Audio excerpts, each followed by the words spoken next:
Start ആയിട്ട് bike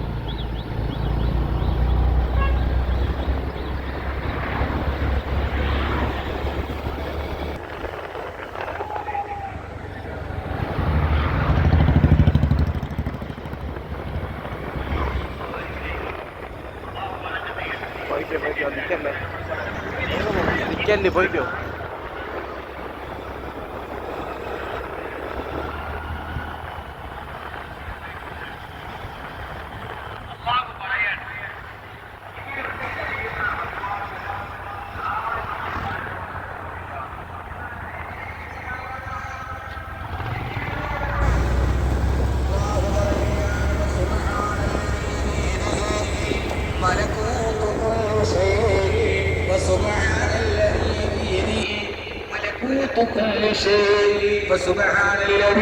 അല്ലാഹു എത്ര പരിശുദ്ധനാണ്.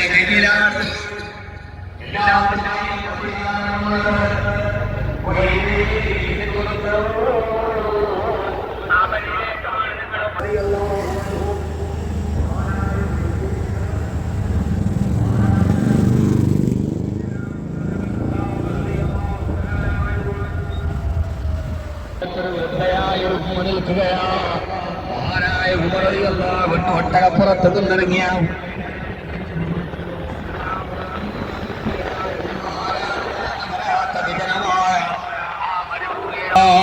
എന്നെ കേൾക്കാൻ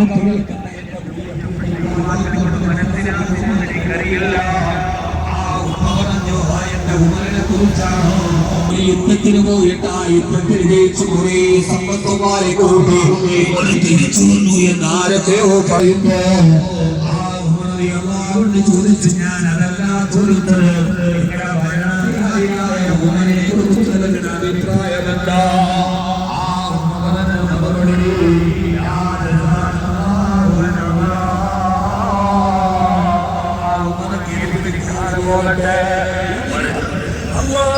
ഒരു പ്രതിഫലവും നൽകാതിരിക്കട്ടെ, പോകട്ടെ.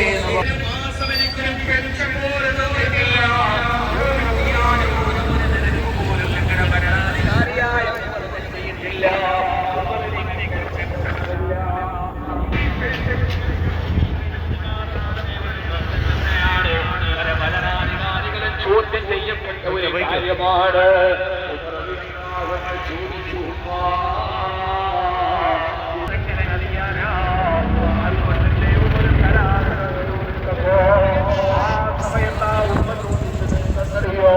നിങ്ങളെന്താണ് പറയുന്നത്? ഉമർ അറിയുന്നില്ലല്ലോ.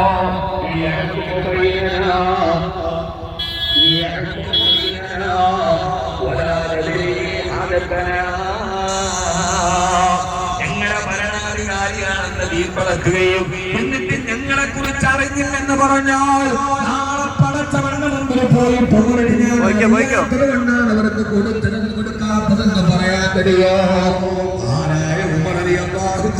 ഞെട്ടിത്തിരിച്ചു പോയി ആ ഉമ്മയുടെ ചോദ്യത്തിന്റെ മുമ്പിൽ 25 ദീർഘം എടുത്തിട്ട് ആ ഉമ്മയോട് ചോദിച്ചു, ഞാൻ നിങ്ങൾക്ക് 25 ദീർഘം തരാം. ആ ഉമറിനെ കുറിച്ച് നാളെ പരലോകത്ത് വളർത്തവന്റെ മുമ്പിൽ പരാതി പറയാതിരിക്കുമോ? 25 സമ്പദാനപ്പോ ഉമ്മ പറഞ്ഞു, ശരി ഞാനത് സമ്മതിച്ചിരിക്കുന്നു.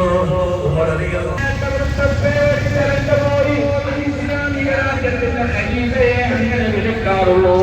തന്റെ മുമ്പിൽ നിൽക്കുന്നത് രാജ്യം ഭരിക്കുന്ന ഉമറാണെന്ന് തിരിച്ചറിഞ്ഞപ്പോ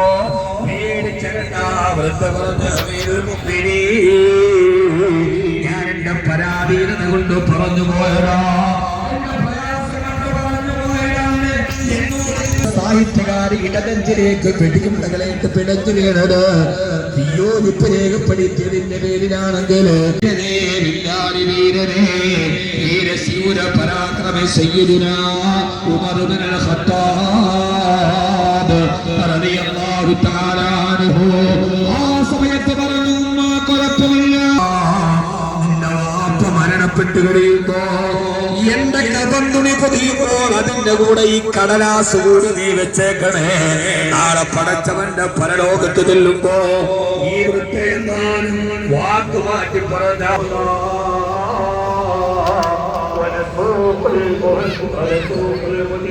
إلى جهنم فرنا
ദിവാകർ ബസ്സുണ്ടല്ലോ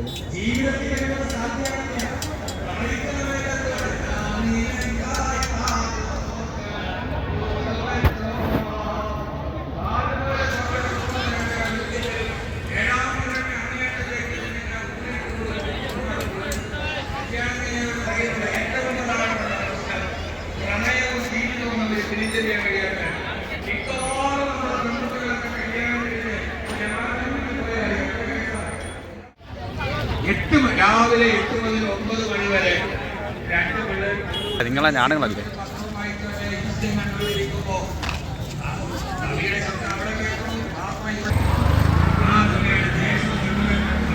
കുട്ടികൾ പോയി കഴിയുമ്പോൾ നമ്മളെ 9:05 ഞാനീ പറയാൻ കാരണം ആ സമയത്തൊരു സ്ത്രീയെ മെരിക്കല് വലിയ പാടാണ്. എന്ത് പറഞ്ഞാലും ആ ചിന്തയൊക്കെ കഴിഞ്ഞ് ഒരു 10 മണിയാകുമ്പോ മെല്ലെ അപ്പൊ പടച്ച കരി അടുപ്പത്തിട്ടില്ലല്ലോ എഴുന്നേറ്റ് വെക്കും. അപ്പം പുറകെ കൂടിയ പ്രശ്നമില്ല. ഇതേ അവസ്ഥയാണ് ഒരു സ്ത്രീക്ക്. വാപ്പാക്ക് മനസ്സിലായി മോള് ഒരു വല്ലാത്ത വാപ്പായും മോളുമാണ്. മരിക്കുന്ന നേരത്ത് ഖദീജ റളിയല്ലാഹു അൻഹയുടെ കയ്യിൽ പിടിച്ചേൽപ്പിച്ച മോളാണ് നബിയെ, ഞാൻ പോവുകയാണ്. എന്റെ ഫാത്തിമാക്ക് വേറെ ആരുമില്ല, എനിക്ക് ഏൽപ്പിക്കാൻ നിങ്ങളല്ലാതെ മറ്റൊരാളില്ല. പ്രിയപ്പെട്ട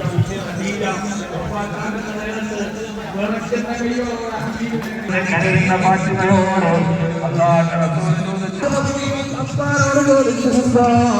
ഈ മക്കയിലെ യോഗ്യമായ ധാരാളം മാനങ്ങളിലേക്ക് ഒരു റുമാപടത്തിന് കഴിയില്ല.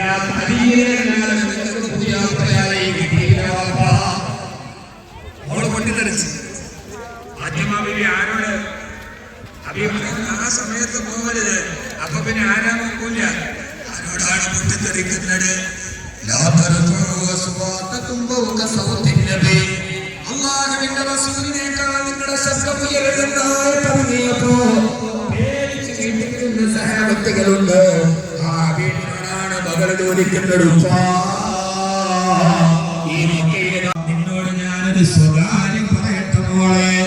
എന്റെ ഉപ്പ സ്വകാര്യം പറയാൻ ഹബീബായ നബി തങ്ങൾ പറഞ്ഞു. ഞാൻ അവസാനിപ്പിക്കുകയാണ് ഈ ഒരൊറ്റ വാക്കിലൂടെ. ഹബീബായ വാപ്പയാണ് മോളെ. സ്വർഗം കാത്തിരിക്കുന്ന 2 പേരിൽ ഒരാൾ, ഒന്ന് അബൂക്കി നിന്റെ വാപ്പയാണ്. ഫാത്തിമ തന്റെ വാപ്പയോട് ചേർന്നിങ്ങനെ നിന്നു. രണ്ടാമത്തെ ആളുടെ